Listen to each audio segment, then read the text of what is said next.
Hello. कैसे हैं आप लोग सभी लोग? क्या एकदम बढ़िया हैं? एकदम अच्छे हैं।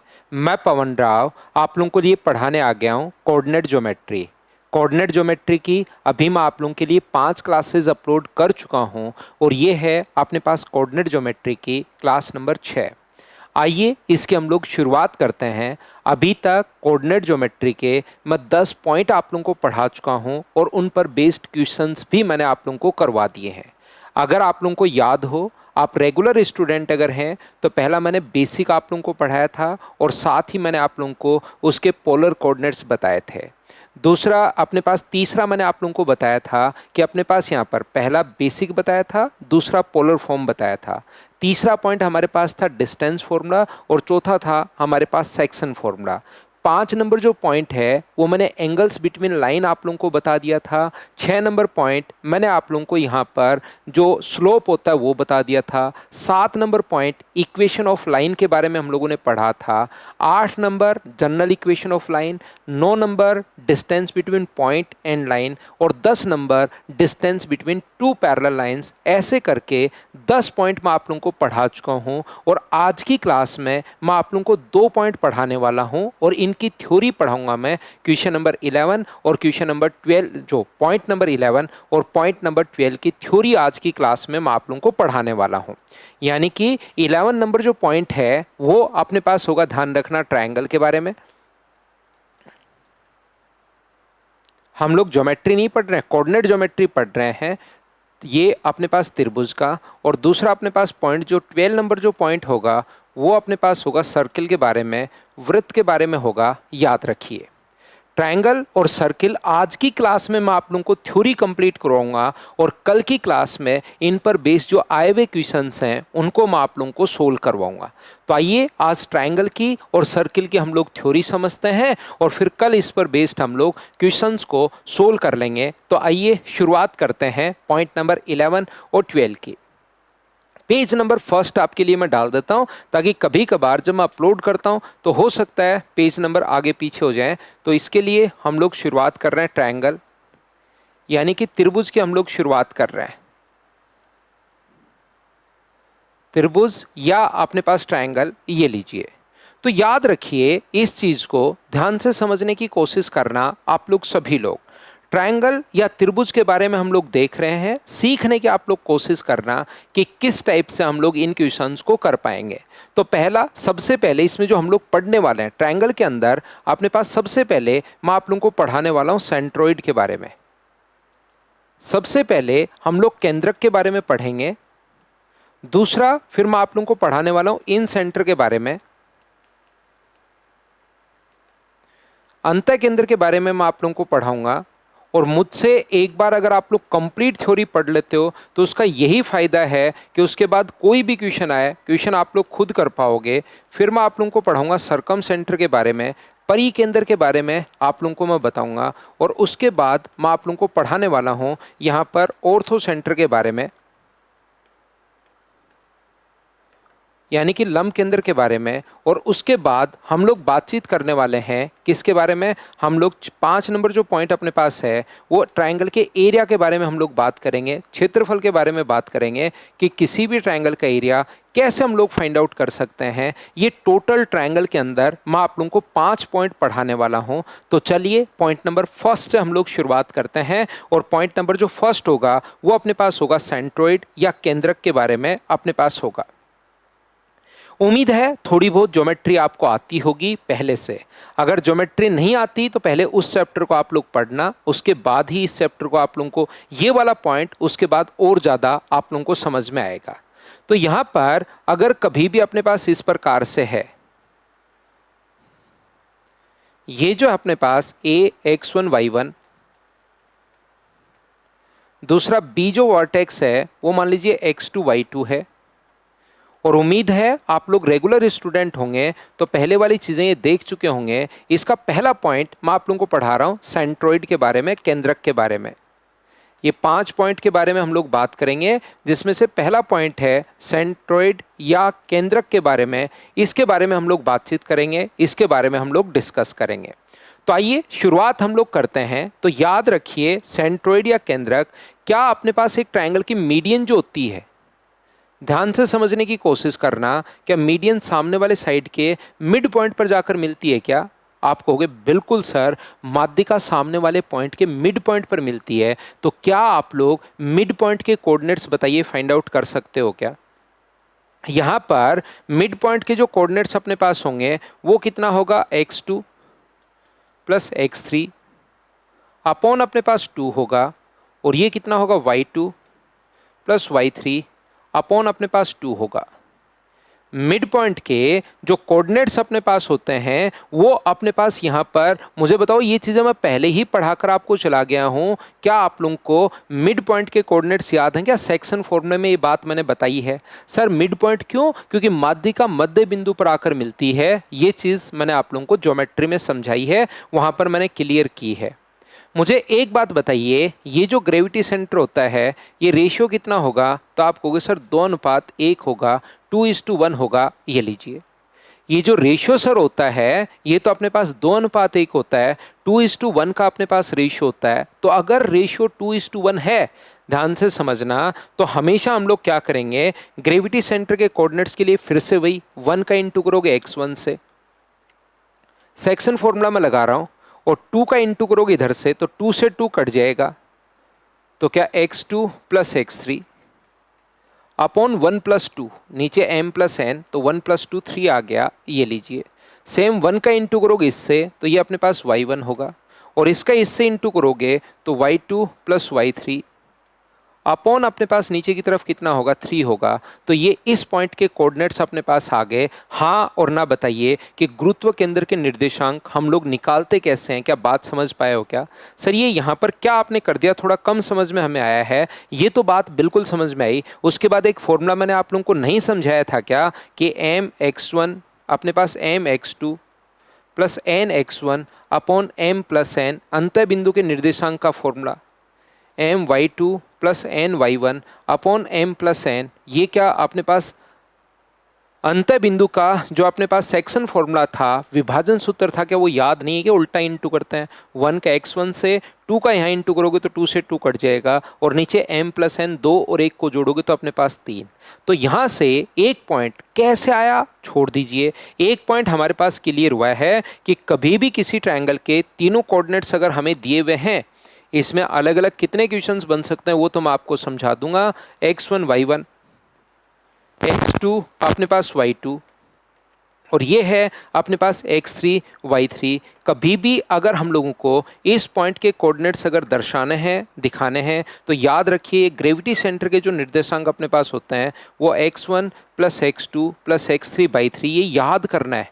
कैसे आया वो तो मेरी आदत में आ गया है, मैं आपको समझा देता हूँ, लेकिन ये पॉइंट आपको याद होना चाहिए कि गुरुत्व केंद्र के निर्देशांक जो हैं वो ये अपने पास होते हैं। ये चीज़ आपकी रटी भी होनी चाहिए एग्जाम के पॉइंट ऑफ व्यू से। ये था अपने पास सेंट्रोइड। ऐसे करके मैं ये 5 के 5 पॉइंट आपको समझा दूंगा, फिर मैं आपको अच्छे से, बहुत अच्छे से सर्किल की थ्योरी समझा दूंगा, और कल की क्लास में ट्रायंगल और सर्किल पर बेस्ड मैं क्वेश्चंस आपको करवा दूंगा, जिससे आपका जो ये कॉन्सेप्ट है वो और अच्छे से और ढंग से क्लियर हो जाएगा, कहीं पर कोई भी प्रॉब्लम नहीं आएगी। हाँ और ना बताइए, क्या पहला पॉइंट प्रत्येक बच्चा समझ पाया है क्या?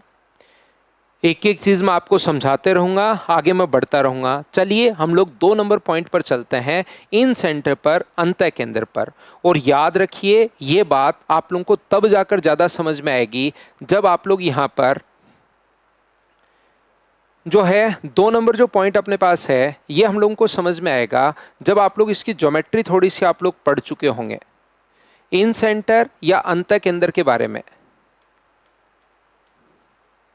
कोशिश करना सीखने की, समझने की सभी लोग। यहां पर कोई भी ट्रायंगल अगर है अपने पास ए, बी और सी, ये अपने पास ए है x1 y1, ये अपने पास बी है x2 y2, और ये अपने पास C है x3 y3।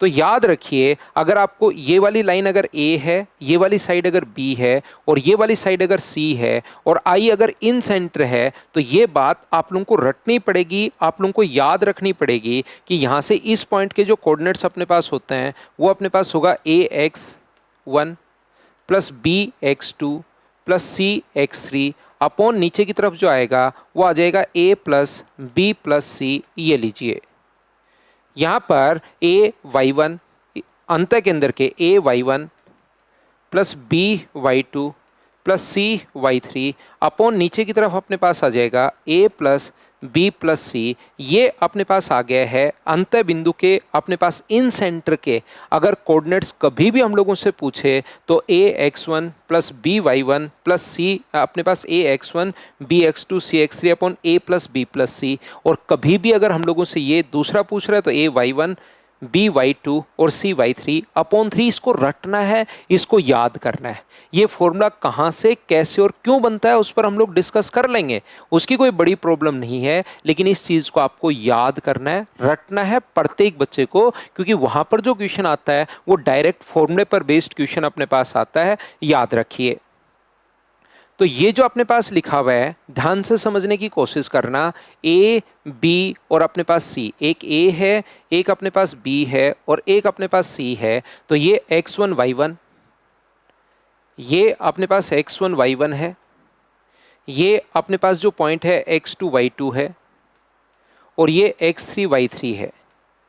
तो एक चीज़ याद रखिए, एंगल बाइसेक्टर ये वाली साइड अगर ए मानूं मैं और ये वाली साइड अगर मैं बी मानूं और ये वाली सी मानूं तो एंगल बाइसेक्टर सामने वाली साइड के उसी रेशो पर आकर मिलती है। एंगल बाइसेक्टर सामने वाले साइड के उसी रेशो पर आकर मिलेगी जिस पर एंगल बनाने वाली साइड्स अपने पास इनका रेशो सी अनुपात बी है, तो इसका रेशो भी सी अनुपात बी होगा। तो क्या सबसे पहले इस पॉइंट के कोऑर्डिनेट्स आप लोग फाइंड आउट कर सकते हो क्या? अब ज्योमेट्री तो थोड़ी बहुत मैं पहले ही बोल चुका हूँ, थोड़ी सी ज्योमेट्री अगर आपको आएगी तभी जाकर ये पॉइंट सही से अच्छे से ढंग से आपका क्लियर हो पाएगा। अगर ज्योमेट्री नहीं आएगी तो ये वाला पॉइंट आप लोग ज्योमेट्री पढ़ने के बाद देखना, बाकी पूरा का पूरा आपको समझ में आ जाएगा। सिर्फ ये एक पॉइंट जो ये है अपने पास ट्रायंगल और सर्किल, जब तक ज्योमेट्री आपको नहीं पढ़ी हुई होगी तब तक नहीं समझ में आएगा। और मैं वहीं से आप लोगों को बता रहा हूँ कि एंगल बाइसेक्टर सामने वाली साइड को उसी रेशो में डिवाइड करता है जिस रेशो में एंगल बनाने वाली साइड्स हैं, सी अनुपात बी। हाँ और ना बताइए क्या बिल्कुल ठीक है क्या? तो आप कहोगे सर बिल्कुल ठीक है, इसमें कोई भी प्रॉब्लम नहीं है, सी अनुपात बी एकदम ठीक है। तो यहाँ से ये वाला जो अपने पास पॉइंट होगा ध्यान से समझने की कोशिश कीजिए। इस पॉइंट के कोऑर्डिनेट्स बताइए क्या होंगे? तो आप बोलोगे सर इस पॉइंट का जो कोऑर्डिनेट्स होगा सी का इंटू कर दो एक्स थ्री से और बी का इंटू एक्स टू से, तो B X two plus C X three upon B plus C, comma B Y two plus C Y three, section formula में लगा रहा हूं, अपॉन बी प्लस सी। और क्या आप लोगों को पता है क्या कि इन सेंटर जो होता है वो एंगल बाइसेक्टर को कौन से रेशियो में काटता है? तो एंगल बाइसेक्टर को उसी रेशियो में काटता है B plus C is to A के रेशियो में। ये जो अपने पास होता है b plus C is to A का रेशियो अपने पास होता है, इस चीज को आप लोग याद रखिए। तो यहां से यहां तक ये वाला कितना होगा? तो आप कहोगे सर ए एक्स वन होगा, ए एक्स वन होगा, इसका इससे इंटू करोगे तो बी प्लस सी से बी प्लस सी कट जाएगा, ए एक्स वन इसका इधर इंटू, क्या याद है क्या? M X two N X one, तो इसका इंटू इससे कर रहे हैं और इसका इंटू इससे, तो बी प्लस सी से बी प्लस सी कट जाएगा। ओनली क्या बचेगा? B X two plus C X three. ये क्वेश्चन थ्योरी समझाते टाइम थोड़ा अजीब लग सकता है, लेकिन अगर कोशिश करोगे तो आपको चीज़ें समझ में आएंगी और फिर क्वेश्चन करते टाइम कोई भी प्रॉब्लम नहीं आएगी। क्योंकि कभी कभार अगर वो डीप से घुसेगा तो वो कहेगा कि एंगल बाइसेक्टर की लेंथ आप लोग बताइए। तो एंगल बाइसेक्टर की लेंथ अगर कभी भी हम लोगों से पूछे तो तुरंत हम लोग वहाँ पर ये चीज़ सोल्व कर पाएंगे। बताइए बिल्कुल ठीक है क्या? तो यहां से अपने पास दूसरा अगर इसका पॉइंट निकालना आपको तो a का इंटू करो y1 से, तो a y1 ये लीजिए प्लस अपने पास इधर वाले का इंटू b, इससे करोगे तो b प्लस सी से b प्लस सी कट जाएगा, तो b y2 प्लस अपने पास c y3 अपॉन नीचे कितना आ जाएगा? तो नीचे आ जाएगा a plus B plus C. ये लीजिए इस प्रकार से अपने पास आता है और एग्जाम में कुछ भी पूछ सकता है, एंगल बाइसेक्टर की लेंथ हम लोगों से पूछ सकता है। तो फिर अगर बेसिक आपका क्लियर रहता है तो कोई भी क्वेश्चन आया आप लोग घबराते नहीं हो, या टाइम अगर बचा रहता है तो उसमें क्वेश्चंस आप लोग आसानी से कर पाते हो। हाँ और ना बताइए प्रत्येक बच्चा इस चीज़ को क्या आप लोग अच्छे से ढंग से बढ़िया तरीके से कर पाए हो क्या? बताइए भाई। तो ये था अपने पास पॉइंट नंबर 2 जो अपने पास है इन सेंटर या अंत केंद्र के बारे में। ट्रायंगल के टोटल 5 पॉइंट हम लोग पढ़ेंगे। तो नेक्स्ट जो पॉइंट है अपने पास है वो है अपने पास सर्कम सेंटर। 3 नंबर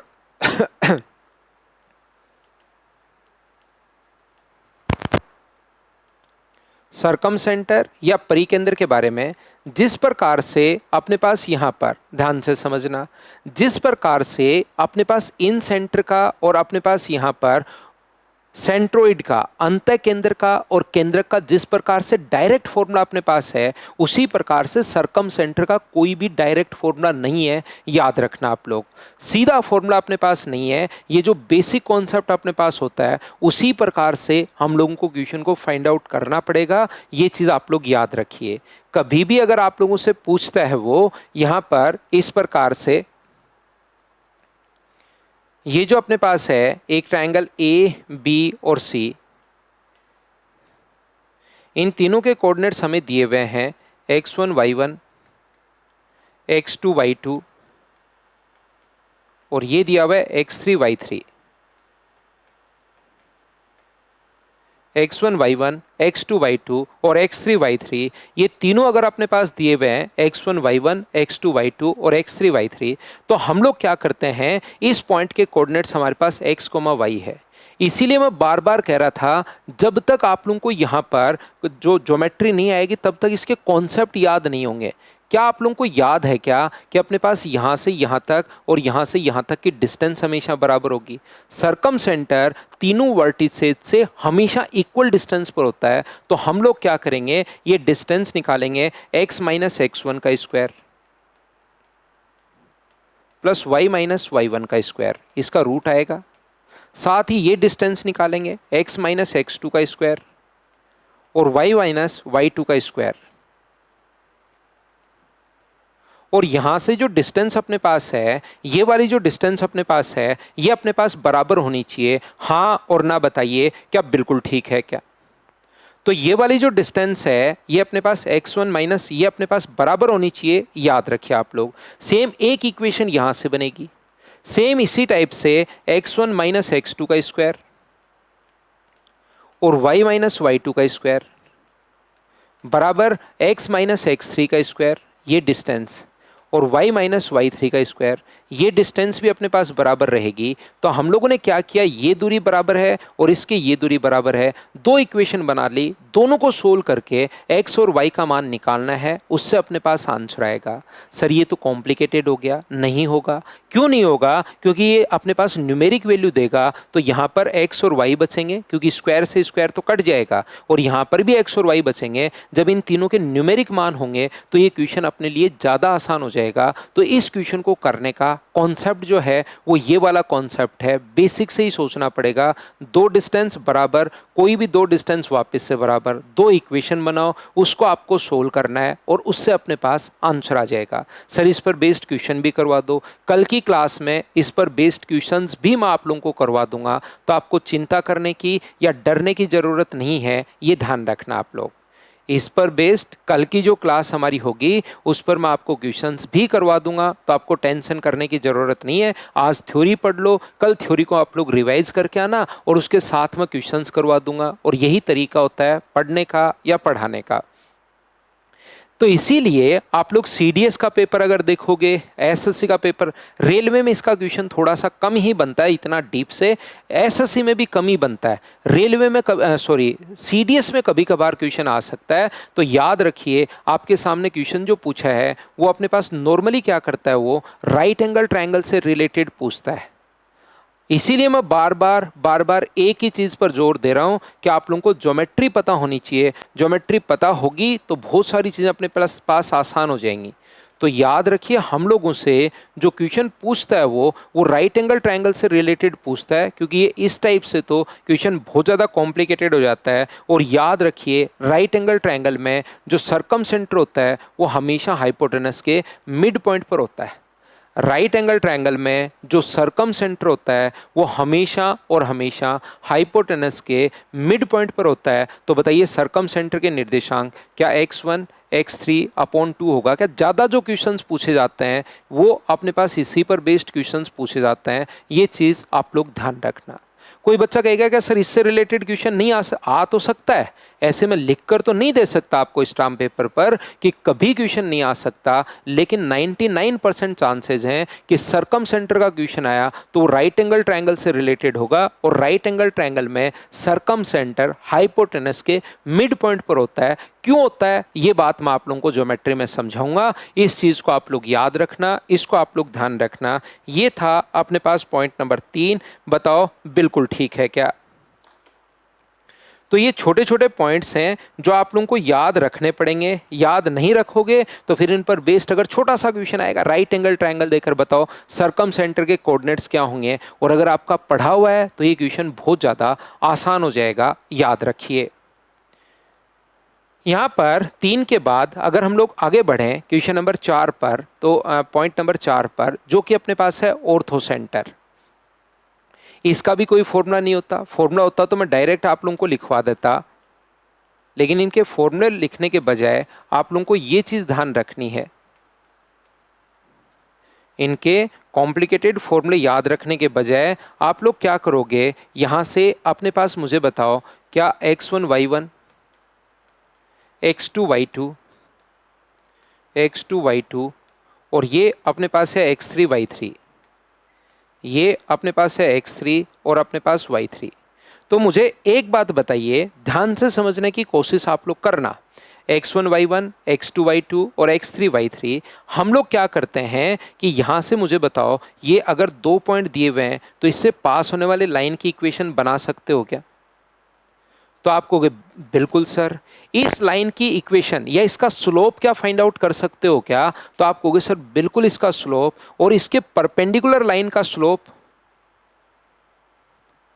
और जो पास किससे हो रही है, x1 y1 से पास हो रही है, तो क्या इस लाइन की इक्वेशन आप लोग लिख पाओगे क्या? तो आप कहोगे सर बिल्कुल, पिछली क्लास में यही तो चीज़ें आपने पढ़ाई हैं और हम आपके रेगुलर स्टूडेंट हैं, बिल्कुल मैं बेसिक में पहुंच गया हूं। देखिए इतना मैं वादा कर सकता हूं कि आप लोगों को इससे बाहर चाहे रेलवे दो, चाहे एसएससी दो, चाहे सीडीएस दो, इससे बाहर क्वेश्चन नहीं आएगा, लेकिन उसको पढ़ने के लिए टाइम तो आप लोगों को देना ही पड़ेगा, एनर्जी तो आप लोगों को लगानी ही पड़ेगी। मैं तो हर छोटी से छोटी चीज़ बता सकता हूं, लेकिन सीखना आपको खुद को पड़ेगा। यहां से मुझे एक बात बताओ, सबसे पहले क्या इस लाइन का स्लोप निकाल सकते हो क्या? तो आप कहोगे बिल्कुल सर, इस लाइन का स्लोप हम लोग निकाल सकते हैं, और इसके बाद इसके परपेंडिकुलर लाइन जो होगी उसका स्लोप आप लोग निकाल ही सकते हो, और वो पास हो रही है x2 y2 से, तो इसकी इक्वेशन आप आ जाएगी। अगर किसी लाइन का स्लोप भी है और वो यहाँ से पास हो रही है तो उस लाइन की इक्वेशन अपने पास आ जाएगी। रेड वाली लाइन की इक्वेशन भी आ गई, ग्रीन वाली लाइन की इक्वेशन भी आ गई। एक ट्रायंगल के दो एल्टीट्यूड जहाँ पर मिलते हैं उन दोनों को सोल्व करेंगे तो जिस पॉइंट पर इंटरसेक्ट करते हैं उस पॉइंट के कोऑर्डिनेट्स निकालने सोल्व करके अलजेब्रा लगाकर यहाँ से आता है। इतना थोड़ा सा कॉम्प्लिकेटेड टाइप तो नहीं मान सकते, है तो आसान, लेकिन बेसिक अगर क्लियर है तो बिल्कुल आसान है, बेसिक अगर क्लियर नहीं है तो थोड़ी सी आप लोगों को प्रॉब्लम आ सकती है इस टाइप के क्वेश्चंस के लिए। क्या मैं कह रहा हूँ, मैं आपको ये बताने की कोशिश कर रहा हूँ, मान लो ये 2,3 है, ये अपने पास पॉइंट जो है 0,4 अपने पास है, और ये पॉइंट जो है वो 5, अपने पास 7 है। तो क्या आप लोग इस पॉइंट का मुझे ध्यान से समझिए और बताने की कोशिश करो, क्या इस पॉइंट का आप लोग स्लोप निकाल सकते हो क्या इस लाइन का? तो 7 - 4 3, m1 में मान लेता हूँ 7 - 4 3 और 5 - 0 5। तो इस लाइन का स्लोप 3,5 है, तो क्या इस लाइन का स्लोप फाइंड आउट कर सकते हो क्या? तो वो m2 अगर मैं एक बार मानूँ तो m2 होगा -5/3। -5/3 क्यों? क्योंकि पिछली क्लास में ये बात मैंने बताई है, m1 × m2 बराबर -1 होता है। मुझसे अगर आप लोग रेगुलर पढ़ोगे तो हर चीज़ समझ में आएगी, रेगुलर नहीं पढ़ोगे तो काफ़ी सारी चीज़ें आपकी स्किप होनी शुरू हो जाएंगी, आप लोग उनको नहीं समझ पाओगे, याद रखिए। यहाँ से मुझे एक बात बताइए, तो स्लोप -5,3 है और इससे पास हो रही है, तो इस रेड वाली लाइन की इक्वेशन बना सकते हो क्या? y - y1, स्लोप अपने पास -5/3 है, x - x1 और x1 का मान 2, ये लीजिए यहाँ से एक लाइन की इक्वेशन आ जाएगी। सेम इसी कॉन्सेप्ट से मुझे एक बात बताओ, क्या इस लाइन की स्लोप आप लोग फाइंड आउट कर सकते हो क्या? तो आपको बिल्कुल सर, इस लाइन का स्लोप है m3 बराबर 7 माइनस 3 का मतलब 4 और 5 माइनस 2 का मतलब माइनस 3, 3। तो इस लाइन की इक्वेशन स्लोप अगर ये है तो इसके परपेंडिकुलर लाइन का स्लोप कितना होगा? तो आप कहोगे सर -3/4। तो बताओ इसकी इक्वेशन 0,4 से पास हो रहा है तो y -4, स्लोप है -3,4 और x -0। ये लीजिए, ये दोनों जहां पर इंटरसेक्ट कर रही हैं उस पॉइंट को हम लोग सोल्व कर लेंगे, दोनों को सोल्व करके। तो इस प्रकार से, लेकिन मैं फिर कह रहा हूं, रेलवे और एसएससी में क्वेश्चन नहीं पूछे जाते इस टाइप के, कभी सीडीएस वगैरह में पूछे जा सकते हैं। और याद रखना, उसके भी ज़्यादा चांसेज हैं कि ऑर्थो सेंटर अगर कभी भी पूछता है तो नॉर्मली 90% चांसेज हैं कि राइट एंगल ट्रायंगल के लिए पूछेगा Ax1y1। कॉन्सेप्ट तो मैंने पूरा समझा ही दिया है, x2y2, और ये जो अपने पास होगा x3y3, ये लीजिए। और अपने पास याद रखना, ध्यान रखना आप लोग, राइट एंगल ट्रायंगल में ऑर्थो सेंटर उस वर्टेक्स पर बनता है जहां पर अपने पास कोण कितने डिग्री हो, तो वो अपने पास 90 डिग्री हो, यहां पर बनेगा ऑर्थो सेंटर। ये लीजिए, राइट एंगल ट्रायंगल में सरकम सेंटर उस वर्टेक्स पर बनता है जहां पर कोण, सरकम सेंटर तो हमेशा हाइपोटेनस के मिड पॉइंट पर बनता है, और ऑर्थो सेंटर उस शीर्ष पर बनता है जिस पर समकोण अपने पास हो। इस चीज को आप लोग याद रखिए, इसको आप लोग ध्यान रखिए। हाँ और ना बताइए, क्या ये बात आप लोग अच्छे से, ढंग से, बढ़िया तरीके से सारे बच्चे समझ पाए हो क्या? तो आप कहोगे बिल्कुल सर, ये बात हमारे समझ में आई है। उम्मीद है इस बात को आप लोग अच्छे से, ढंग से, बढ़िया तरीके से समझ पाए होंगे। ये था हमारा पॉइंट नंबर 4। चलिए अगला सबसे इंपॉर्टेंट पॉइंट, ट्रायंगल का एरिया और उससे रिलेटेड क्वेश्चंस आता ही आता है। तो यहां पर अपने पास बहुत बार अपने पास क्वेश्चन पूछता है, 5 नंबर पेज, एरिया से रिलेटेड क्वेश्चंस हम लोगों से पूछा जाता है। तो 5 नंबर पॉइंट है ट्रायंगल का एरिया। क्षेत्रफल अपने पास क्या होगा? ये लीजिए। तो मुझे एक बात बताइए, ट्रायंगल का एरिया या क्षेत्रफल जो होता है, तो ट्रायंगल के 3 वर्टिसेस अगर आपको दिए हुए हैं, ये इस प्रकार से, मान लो ये अपने पास x1 y1 है, ये अपने पास x2 y2 है, और ये x3 y3 अगर है, तो हम लोग क्या करते हैं, ट्रायंगल के एरिया फाइंड आउट करने के लिए यहां से एक नियम हम लोग, ध्यान रखना, कल की क्लास में इस पर बेस्ड मैं क्वेश्चंस करवाऊंगा। तो आप लोग जैसे ही क्वेश्चन करोगे आपकी सारी की सारी प्रॉब्लम खत्म हो जाएंगी। लेकिन पहले थ्योरी पढ़ो और फिर क्वेश्चंस करवाते टाइम उसको मैं रिवाइज करवाऊंगा थ्योरी को, तो आप लोगों को और अच्छे से और ढंग से वो चीज़ें याद होंगी। ये आप लोग ध्यान रखना। तो मैं क्या कर रहा हूँ, यहाँ से क्वेश्चन करने का जो तरीका होता है, इसका डायरेक्ट फॉर्मूला याद रखने के बजाय x1 y1, x2 y2 और x3 y3 ऐसे लिख के, और आप लोग इसको रिपीट करते हो सबसे पहले नंबर को, और हमारे पास फॉर्मूला होता है इस प्रकार से, आप लोग इनटू कर दीजिए, x1 y2 plus x2 y3 plus x3 y1, ये लीजिए, minus y1 x2 minus y2 x3 minus y3 x1। ये अपने पास इसका फॉर्मूला होता है। इस चीज़ को आप लोग याद रखिए, इस बात को आप लोग ध्यान रखना, सब लोग मिलकर। देखिए इन दोनों से अगर हम लोग x1 कॉमन ले लें तो फॉर्मूला तो अपने पास रियल में ट्रायंगल के एरिया को इससे अगर डिनोट करें, half x1 y2 minus y3 plus अपने पास x2 y3 minus y1, x2 common ले लें तो y3 माइनस, अपने पास यहाँ से x2 कॉमन ले लिया तो ये रहा y3 minus y1, plus x3 अगर कॉमन ले लें तो अपने पास यहाँ से x3 कॉमन ले लें तो y1 माइनस, अपने पास x3 कॉमन लिया है y2, y1 माइनस y2। मैं क्या कहने की कोशिश कर रहा हूँ कि आप लोग बैठो और ये फॉर्मूला होता है इसको रट डालो। लेकिन इसको रटने में भूल जाता है बच्चा, इसको कैसे आया सर ये फॉर्मूला, ये भी मैं बता दूंगा। चिंता करने की जरूरत नहीं है, हर चीज का बेसिक पूरा आपका दिमाग खोल दूंगा। कैसा भी क्वेश्चन आपके सामने आए उसको आप लोग खुद करना शुरू कर दोगे, लेकिन उस चीज के लिए आपको टाइम तो देना पड़ेगा, याद रखिए।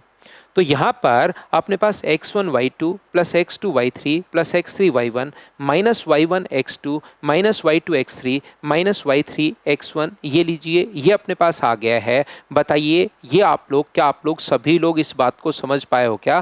तो आप कहोगे बिल्कुल सर, ये बात हम लोगों को अच्छे से, ढंग से और ठीक तरीके से आपने समझाई है। उम्मीद है आप लोग इस बात को समझ पाए होंगे। फॉर्मूला ये होता है, लेकिन ये याद नहीं रहता। कुछ बच्चों को याद कर लो, रट लो बैठकर 10 बार लिखकर, लेकिन उससे याद करने की जरूरत नहीं है। इस प्रकार से लिख लीजिए, पहले ऐसे इंटू कर दो और माइनस करके इस प्रकार से आप लोग इंटू कर दो, तो ये अपने पास बन जाएगा। ये लो सर, ये बनता कैसे है? बनता तो उसी टाइप से है जैसे आज तक बनाते आए हो।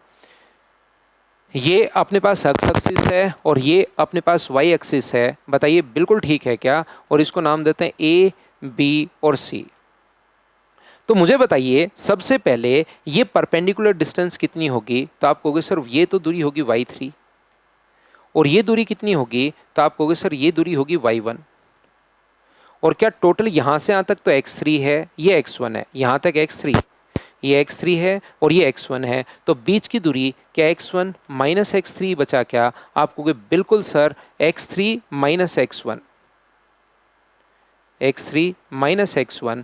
तो क्या अपने पास x3 माइनस x1 बचा सर? तो क्या आप लोग इसका एरिया क्या आप लोग फाइंड आउट कर सकते हो क्या? ट्रिपेजियम का एरिया, ये दोनों लाइन पैरेलल हैं, तो ट्रिपेजियम का फॉर्मूला होता है 1/2 sum of parallel sides, sum of parallel side y1 plus y3 into distance between them, तो x3 माइनस x1, ये लीजिए। ऐसे ही मुझे बताओ, ये दूरी है y1 और ये दूरी है y2, ये दूरी y1, ये परपेंडिकुलर डिस्टेंस। सर ये कैसे लिख रहे हो आप डायरेक्ट? ये आप लोग पहली क्लास देख कर आइए तो आपको चीजें समझ में आएंगी सारी की सारी। y1 y2 और ये यहां से यहां तक x1 है और ये यहां से यहां तक x2 है। ये टोटल x1 था, ये x2 है, तो ये कितना बचा? x1 माइनस अपने पास x2। तो बताओ इस ग्रीन वाले ट्रायंगल का एरिया कितना होगा? ट्रिपेजियम का एरिया। तो आप कहोगे ट्रिपेजियम का एरिया का फॉर्मूला होता है sir 1/2 sum of parallel side y1 plus y2, y1 plus y2 और x1 माइनस x2 माइनस ये यहां से अपने पास ये वाला जो अपने पास है, इस ट्रिपेजियम का एरिया अगर मैं घटा दूं इन दोनों को, मुझे बताओ रेड को और ग्रीन को मैंने दोनों को जोड़ दिया, रेड और ग्रीन दोनों को मैंने जोड़ दिया।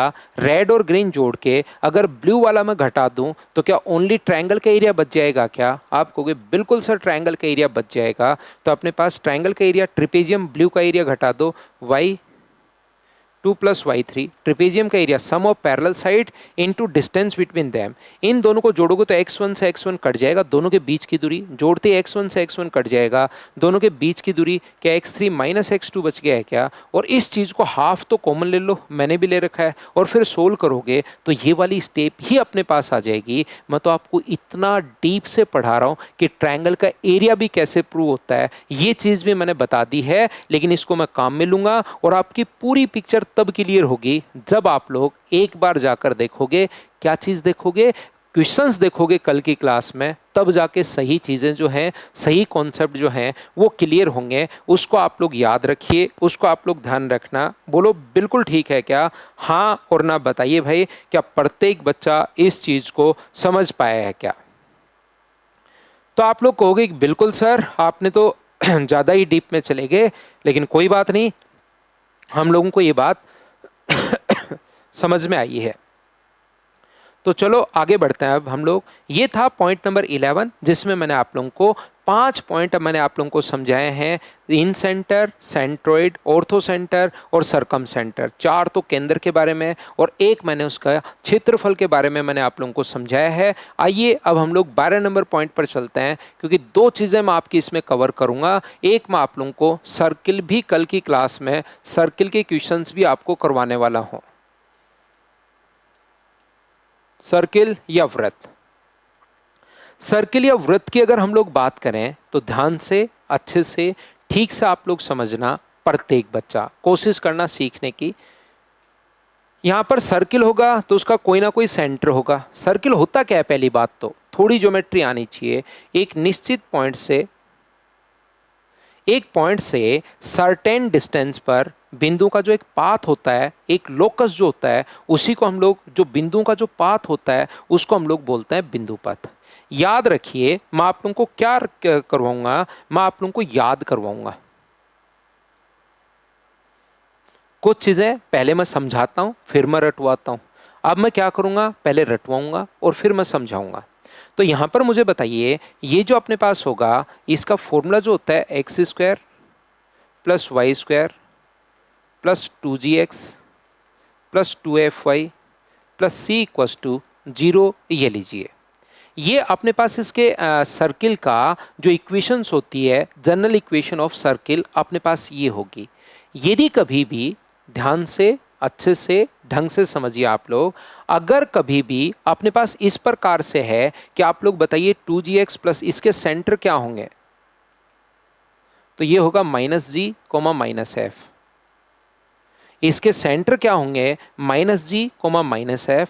और अगर कभी भी अपने पास इसकी रेडियस अगर आप लोगों को फाइंड आउट करनी है तो आर स्क्वायर बराबर, जिसको मैं स्मॉल r से लिख रहा हूं, वो अपने पास होगा g square plus F square minus C. ये अपने पास इसकी रेडियस का फॉर्मूला होगा। ये लो, रेडियस अगर कभी निकालनी तो इसका स्क्वायर प्लस इसका स्क्वायर माइनस अपने पास सी का माइनस सी, तो ये अपने पास उसकी रेडियस होगी। इसको आप लोग ध्यान रखना, इसको आप लोग याद रखना। सर क्या है ये, कुछ नहीं है, रटना है सबसे पहली बात। अब आइए, अब मैं समझाने की कोशिश करता हूं। अब अगर मैं बोलकर चला गया ना कि इस चीज को आपको रटना है, तो इसमें 80-90% चांसेस हैं कि कुछ बच्चे भूलेंगे। अब मैं क्या करता हूं, इसको समझाऊंगा। तो चाहे आप लोग मैथ्स बैकग्राउंड से हो, चाहे कॉमर्स से हो, चाहे आर्ट्स से हो, चाहे बीटेक किया है, या जो भी आपने किया है, समझाते ये चीज आप लोगों की याद हो जाती है। देखो अब मैं बताता हूं। मैंने मान लिया कि ये जो अपने पास है, यहाँ पर ये तो पॉइंट घूमता रहेगा, लोकस है, बिंदु का पाथ है, और ये एक पॉइंट फिक्स है जिसके सेंटर है एच कोमा के। और यहाँ पर ये पॉइंट मैंने मान लिया एक्स कोमा वाई, जो वेरी कर रहा है। एक्स कोमा वाई कहीं भी हो सकता है, यहाँ यहाँ यहाँ यहाँ, जहाँ भी जाएगा वो चेंज होता रहेगा। और इसके बीच की दूरी, सेंटर से सरकमफ्रेंस की दूरी, क्या अपने पास रेडियस आर ही होगी क्या? तो आप लोग कहोगे सर बिल्कुल अपने पास आर होगी। तो यहां से ध्यान से समझने की कोशिश करना। मैं क्या करता हूं, डिस्टेंस फॉर्मूला लगा रहा हूं, एक्स माइनस एच का स्क्वायर वाई माइनस के का स्क्वायर, और बराबर कितना लिखोगे, तो बराबर आप लोग लिखोगे R square. X minus H का स्क्वायर है, वाई माइनस के का स्क्वायर है, और बराबर में कितना है, तो आप कहोगे सर बराबर में अपने पास आर स्क्वायर है। बोलिए बिल्कुल ठीक है क्या? तो यहां से ये अपने पास एक्स स्क्वायर है plus H square minus 2hx, ये अपने पास क्या होगा, ये अपने पास होगा Y square plus K square minus 2ky बराबर कितना है, आर स्क्वायर। ध्यान से समझना, अगर कभी भी अपने पास किसी भी सर्किल के सेंटर, और अगर अपने पास यहाँ पर उसकी रेडियस अगर दी हुई है, तो आप लोग इस प्रकार से ये इक्वेशन लिखने के बजाय ये इक्वेशन ज़्यादा ठीक रहेगी, और इसको आगे कैलकुलेट कर लेंगे हम लोग। यहाँ पर देखना, बताओ इसको क्या मैं लिख सकता हूँ क्या कि X square plus Y square minus 2hx minus 2ky minus अपने पास यहाँ पर plus H square plus K square minus R square बराबर 0। लेकिन ये कभी तो प्लस है, कभी माइनस है, कभी प्लस है, कभी माइनस है। ये इक्वेशन मुझे पसंद नहीं आती मैथ्स के अंदर। तो मैं क्या करता हूँ, बच्चे को रटवा दूंगा यहाँ पर कि भाई रट लो, 2x square plus Y square plus 2kx 2 अपने पास gx, सभी प्लस में ले जाओ, 2fy प्लस अपने पास c इक्वल्स टू 0। तो यहाँ पर मुझे बताओ g का मान कितना है, क्या माइनस एच है क्या? g का मान क्या माइनस एच है क्या? अगर कंपेयर करूं तो इस फॉर्मूले में बिल्कुल g का मान माइनस एच है, ये लो। और बताइए यहाँ से f का मान कितना है, माइनस के।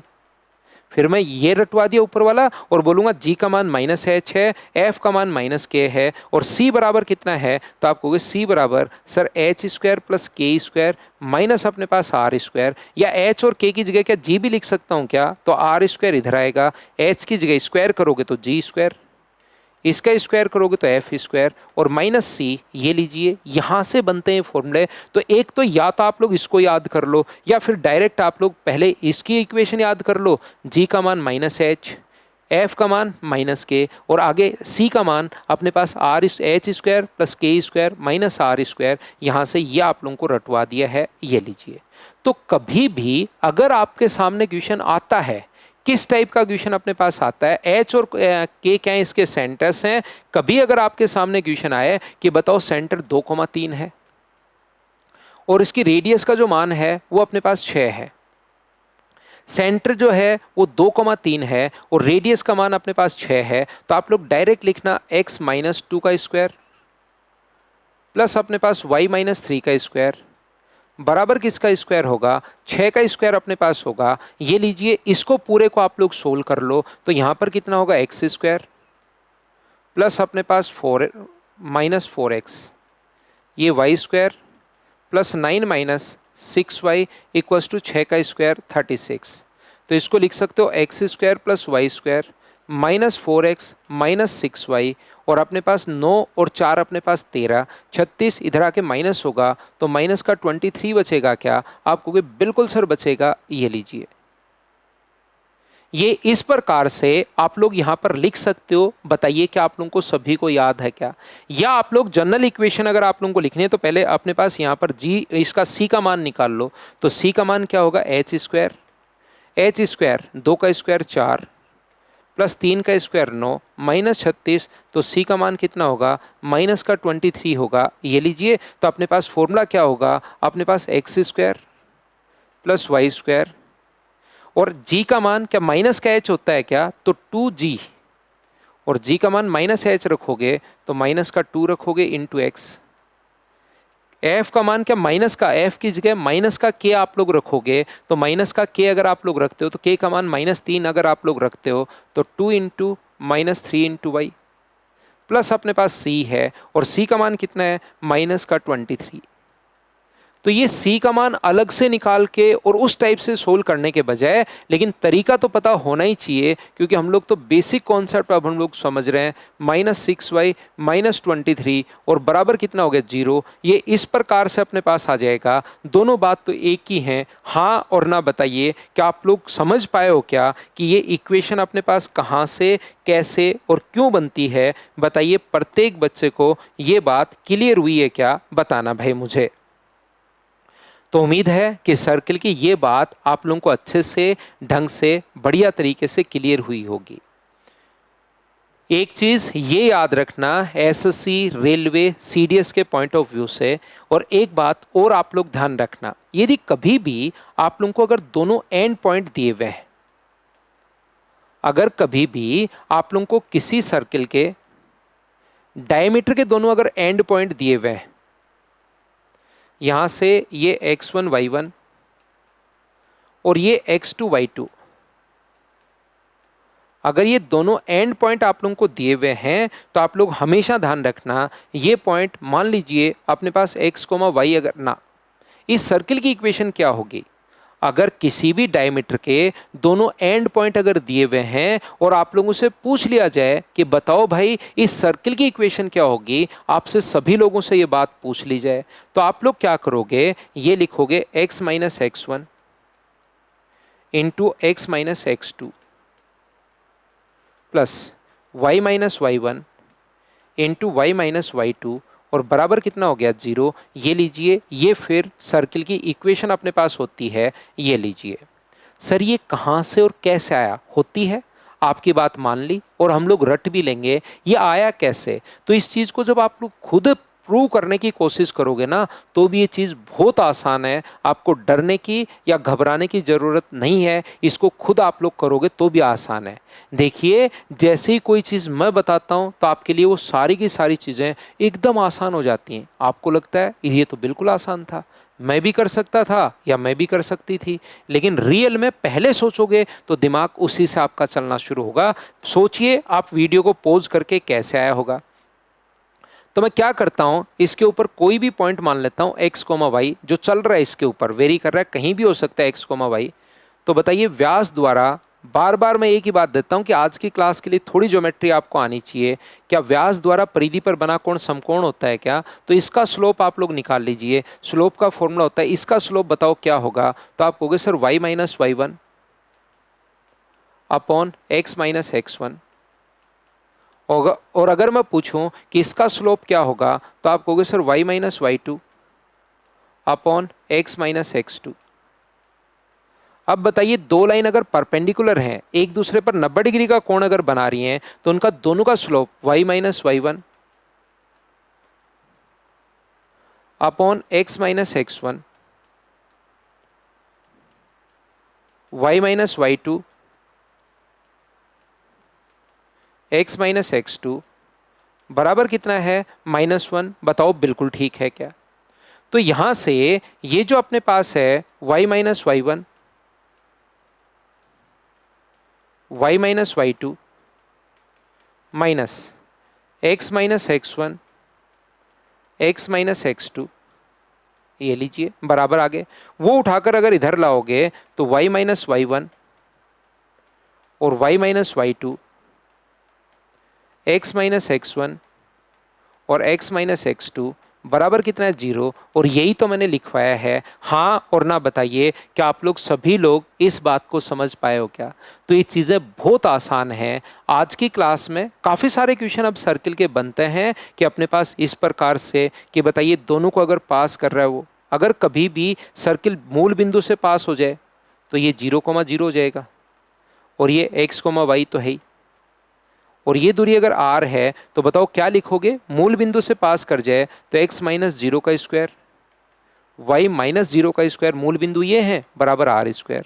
तो कभी भी X square plus Y square बराबर आर स्क्वायर हो तो तुरंत आप लोग समझ जाना कि सर्किल मूल बिंदु से पास हो रहा है। ये लीजिए इस प्रकार से। हाँ और ना बताइए, क्या आप लोग सभी लोग समझ पाए हो क्या? कभी भी हम लोगों से पूछ लेगा उस सर्किल की इक्वेशन बताओ जो दोनों वर्टिसेज को टच कर रहा है ऐसे।